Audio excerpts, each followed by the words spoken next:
ಉತ್ತರ ಪ್ರದೇಶದ ಹತ್ರಾಸ್ನಲ್ಲಿ ದಲಿತ ಮಹಿಳೆ ಮೇಲೆ ಅತ್ಯಾಚಾರ ಮತ್ತು ಕೊಲೆಯನ್ನು ಖಂಡಿಸಿ ಮಾನಭಂಗ ಮಾಡಿದ ದುಷ್ಕರ್ಮಿಗಳಿಗೆ ಕಠಿಣ ಶಿಕ್ಷೆಯಾಗಬೇಕು ಎಂದು ಒತ್ತಾಯಿಸಿ ಬೆಂಗಳೂರಿನಲ್ಲಿ ಕರ್ನಾಟಕ ಜನಾಂದೋಲನ ಸಂಘಟನೆ ಮತ್ತು ಕರ್ನಾಟಕ ದಲಿತ ಹಿಂದುಳಿದ ಸಮಗ್ರ ಅಭಿವೃದ್ಧಿ ಸಂಘಟನೆ ಪ್ರತಿಭಟನೆ ಮಾಡಿದರು. ಉತ್ತರ ಪ್ರದೇಶದ ಬೇಜವಾಬ್ದಾರಿ ನಡೆಯ ವಿರುದ್ಧ ಧಿಕ್ಕಾರ ಕೂಗಿದರು.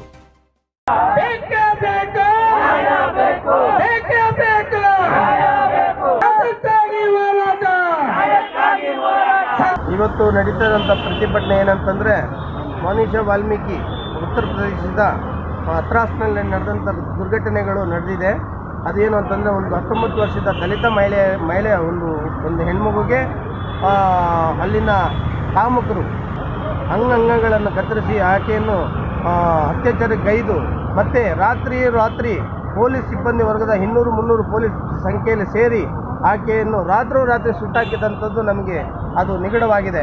ಕಾರಣವೇನಂತಂದರೆ, ಈ ಮಗು ಸತ್ತಂಥ ಸಮಯದಲ್ಲಿ ತನ್ನ ತಂದೆ ತಾಯಿಗೆ ಹ್ಯಾಂಡ್ ಓವರ್ ಮಾಡಬೇಕಾದಂಥ ಸರ್ಕಾರವೇ ಅದು ರಾತ್ರಿ ಹೆಣ್ಮಗುವನ್ನು ಪೊಲೀಸ್ ಸಿಬ್ಬಂದಿ ವರ್ಗದ ವತಿಯಿಂದ ಆತನನ್ನು ಸುಟ್ಟಾಕಿರ್ತಾರೆ.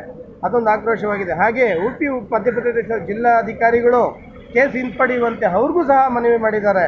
ಹಾಗೆ ನ್ಯಾಯಮೂರ್ತಿಗಳು ಸಹ ಇದಕ್ಕೆ ಮಾಡಿದ್ದಾರೆ.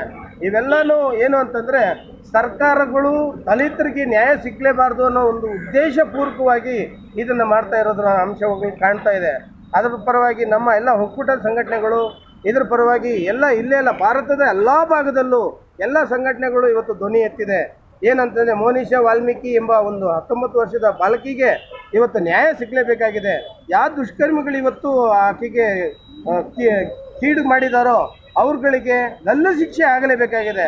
ಇವತ್ತು ಹೇಳ್ತಾನೆ ಪ್ರತಾಪನ ಒಂದು ಹುಡುಗ ಹೇಳ್ತಾನೆ, ನಾನು ಮಾಡಿಲ್ಲ, ಅವ್ರ ತಂದೆ ತಾಯಿಗಳೇ ಕಾರಣ ಅಂತ ಹೇಳ್ತಾನೆ. ಅದು ಹಂಗೆ ಆಗಿದ್ರೂ ಪರವಾಗಿಲ್ಲ, ಯಾರು ಮಾಡಿದರೆ ಏನಂತೆ, ಅವ್ರಿಗೆ ಯಾರಿಗೂ ಸಾಯಿಸೋ ಅಧಿಕಾರ ಅಂತೂ ಇಲ್ಲ ನಮ್ಮ ಭಾರತದಲ್ಲಿ. ಅದು ಇವತ್ತು ಸಾಯಿಸಿರೋದು ನಿಜವೇ ಆಗಿರೋದ್ರಿಂದ ಯಾರು ಈ ಥರ ಒಂದು ಹೆಣ್ಮಗುಗೆ ಹಿಂಸೆ ಕೊಟ್ಟಿದ್ದಾರೋ ಅವ್ರುಗಳಿಗೆ ಗಲ್ಲು ಶಿಕ್ಷೆ ಆಗಲೇಬೇಕನ್ನೋದು ನಮ್ಮ ಡಾಕ್ಟರ್ BR ಅಂಬೇಡ್ಕರ್ ಸುವರ್ಣ ಕರ್ನಾಟಕ ಕಾರ್ಮಿಕರ ವೇದಿಕೆಯಿಂದ ನಮ್ಮದು ಒತ್ತಡ ಮನವಿಗಳಾಗಿರುತ್ತೆ. ಇನ್ನು ನೀವು A to Z ಚಾನಲ್ಗೆ ಸಬ್ಸ್ಕ್ರೈಬ್ ಆಗದೇ ಇದ್ರೆ ಈ ಕೂಡಲೇ ಸಬ್ಸ್ಕ್ರೈಬ್ ಬಟನ್ ಅನ್ನು ಕ್ಲಿಕ್ ಮಾಡಿ ಹಾಗೂ ದಿನನಿತ್ಯ ಅಪ್ಡೇಟ್ಗಳಿಗಾಗಿ ಬೆಲ್ ಐಕಾನ್ ಅನ್ನು ಪ್ರೆಸ್ ಮಾಡಿ.